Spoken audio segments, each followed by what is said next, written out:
Chapter 2. The paralyzed man healed. When Jesus came back to Capernaum a few days later, it was heard that he was at home, and many were gathered together, so that there was no longer space, not even near the door. And he was speaking the word to them, and some people came, bringing to him a man who was paralyzed, carried by 4 men. And when they were unable to get to him because of the crowd, they removed the roof above him, and after digging an opening, they let down the pallet on which the paralyzed man was lying. And Jesus, seeing their faith, said to the paralyzed man, "Son, your sins are forgiven." But some of the scribes were sitting there and thinking it over in their hearts. "Why does this man speak that way? He is blaspheming. Who can forgive sins except God alone?" Immediately Jesus, aware in his spirit that they were thinking that way within themselves, said to them, "Why are you thinking about these things in your hearts?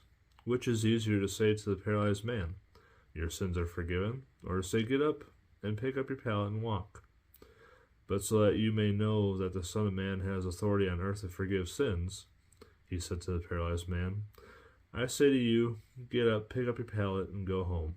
And he got up and immediately picked up the pallet and went out in the sight of everyone, so that they were all amazed and were glorifying God, saying, "We have never seen anything like this."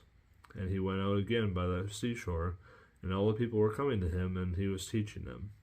Levi, Matthew called. As he passed by, he saw Levi the son of Alphaeus sitting in a tax office, and he said to him, "Follow me." And he got up and followed him. And it happened that he was reclining at the table in the house, and many tax collectors and sinners were dining with Jesus and his disciples, for there were many of them, and they were following him. When the scribes of the Pharisees saw that he was eating with the sinners and tax collectors, they said to his disciples, "Why is he eating with tax collectors and sinners?" And hearing this, Jesus said to them, "It is not those who are healthy who need a physician, but those who are sick. I am not come to call the righteous, but sinners." John's disciples and Pharisees were fasting, and they came and said to him, "Why do John's disciples and disciples of the Pharisees fast, but your disciples do not fast?" And Jesus said to them, "While the groom is with them, the attendants of the groom cannot fast, can they? As long as they have the groom with them, they cannot fast. But the days will come when the groom is taken away from them, and then they will fast on that day. So no one sews a patch of unshrunk cloth on an old garment, otherwise the patch pulls away from it. The new from the old, and a worse tear results.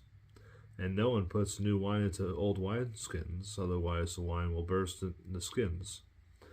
And the wine is lost, and the skins as well, but one puts new wine into fresh wineskins. Question of the Sabbath.